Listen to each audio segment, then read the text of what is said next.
Hi, I'm Dr. Adrian, And I'm the new co-op student, Keith. and we're here to talk to you about concussion awareness.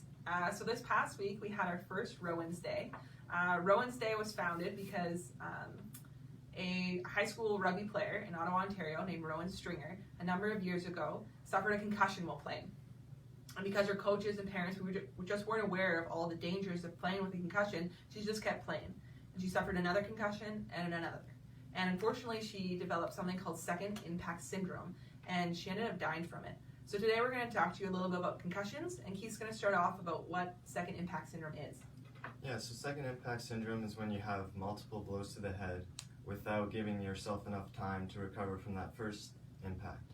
So this can lead to multiple swelling in the brain, so that brain kind of moves position from the normal position in the skull, and it kind of gets squeezed from the structures in the skull, because the skull can't really expand. It's in its certain spot and fixed position. So it's really important that you're giving yourself enough time to recover and get that swelling down, because it can lead to traumatic disabilities and even death, like what Rowan experienced. So recovery time is essential, because even the mildest blow can lead to this second impact syndrome. So what happens when you have a concussion? Your brain's pretty much just floating in this fluid inside your skull, and when you have a quick movement, just like when you slam on the brakes in your car and everything, your back seat flies forward, your brain actually runs into your skull, which can cause some bruising. Not only that, the little tiny neurons in your brain actually shears, they actually break. You actually have disconnects between the neurons in your brain. The unfortunate thing about a concussion is there's no machines that can tell you when you're having it. MRI doesn't show it, X-ray doesn't show it. It's so small that you can't see it. The only way you can tell is from symptoms. So some of the symptoms that you might be experiencing if you have concussion are... Yeah, so it's difficult to know when these symptoms are occurring, because it can even happen a few days after this blow to the head happens. So you really have to be on top of things when with your body. So some physical symptoms that can occur are, your common headaches and tension in the neck, ringing in the ears, so things like that.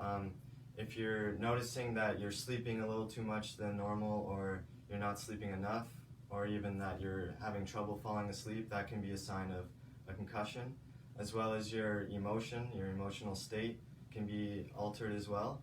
So that can be that you're feeling more depressed than usual, or you're more anxious or nervousness, because it's associated with a hit to the head is associated with your mood as well.